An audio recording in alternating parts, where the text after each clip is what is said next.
ESD digital teach ESD educations channel میں آپ تمامین کا خیر مقدم ہے۔ آج ہم اردو کمار بھارتی 10ویں جماعت کا 7واں سبق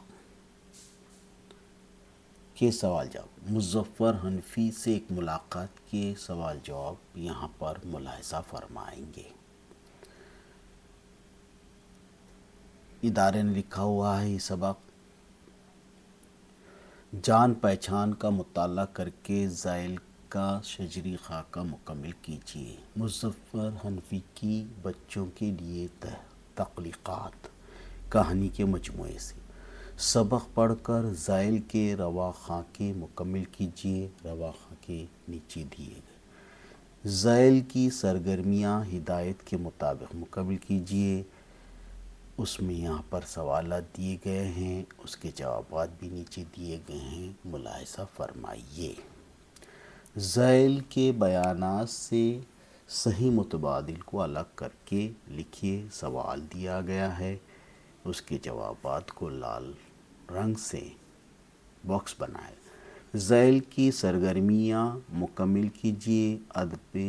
ادب اطفال کی ادیبوں کو مظفر حنفی نے جو نصیحت کی ہے، ان میں سے کسی دو کو بیان کیجیے۔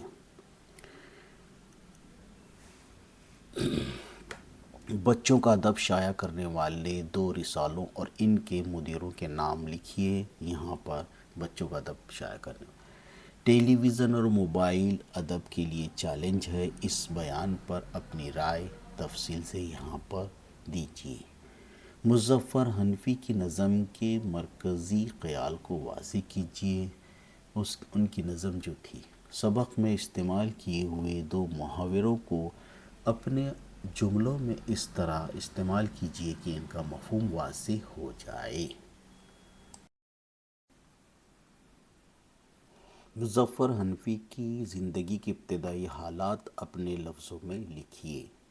بچوں کے ادب کی خصوصیات سبق کی روشنی میں لکھیے۔ تفصیل سے جواب نیچے دیا گیا ہے۔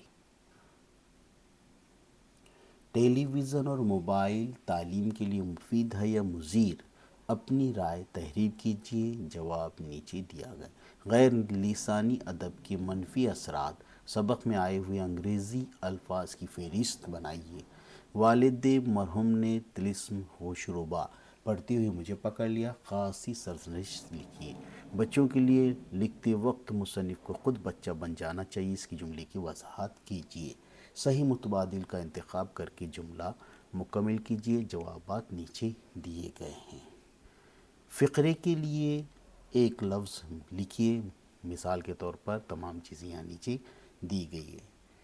مثال کے مطابق واحد کی جمع اور جمع کی واحد کیجیے۔ یہاں پر جواب دیا گیا ہے۔ اگر آپ ہمارے چینل میں نئے ہیں تو ہمارے چینل کو لائک کیجیے، شیئر کیجیے اور سبسکرائب کیجیے۔ اللہ آپ کا حامی و ناصر ہو۔